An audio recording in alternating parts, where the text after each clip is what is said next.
Good morning. This is Thursday, October the 15th, and this is Sunrise to Sunset with Pastor Gene. Today we're going to look at the parable of the talents from Matthew 25, verses 14 to 30. And in this passage, a man goes on a long journey, and he entrusts those who he leaves behind with their skills and their gifts and their graces to accomplish something for themselves and for him. He goes away, and there are three people involved in this. One takes what he has and invests it and makes more. Another one takes what he has, invests it, and makes more. And the other one, operating out of fear, takes what he has and buries it in a hole in the ground so it does nothing.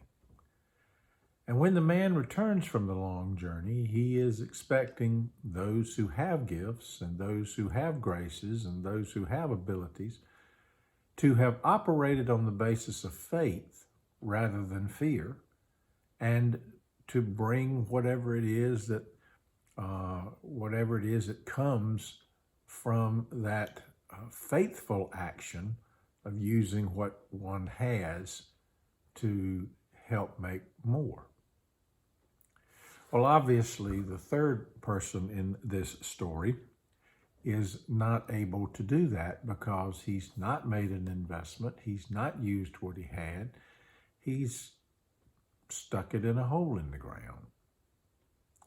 And the point of this passage is to help us all realize that we're all given many good things from God, and that the good things that we have are given to us so that we can help make life better for those around us and for ourselves. And that when we operate more out of fear than out of faith, what we end up doing is nothing. Nothing that's going to make a difference. Nothing that's going to help anybody. Which means it's so very, very important for us to take the things that God has given us and utilize them so that the work of the kingdom can be fruitful and multiply.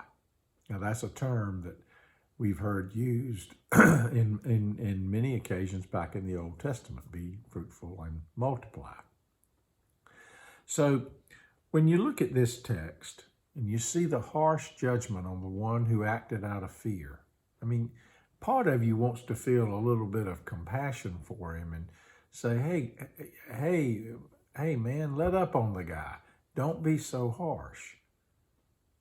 But when you stop and think about it, think about all of the things that God has given all of us so that we can do so much more, and especially how blessed we are in this country to be able to help others. This is a call to faith, and it's also a call to generosity. And we're in a season right now where we're beginning to ask ourselves, what is God calling me to do? So I want to leave you with that thought today. What is God calling you to do? Is he calling you to use your gifts and talents to make more so that life can be better for others? Or are you hearing a different call, a call to fear? The kind of call that would bury those wonderful things God has given you in a hole in the ground where nothing can happen. I hope and pray that each and every one of us, as we examine this passage, and as we hear the harsh tone from the man when he returns from his journey, will realize that God has given us so much and we are so blessed. And all we need to do is make the best we can for God, and God will bless that from sunrise to sunset.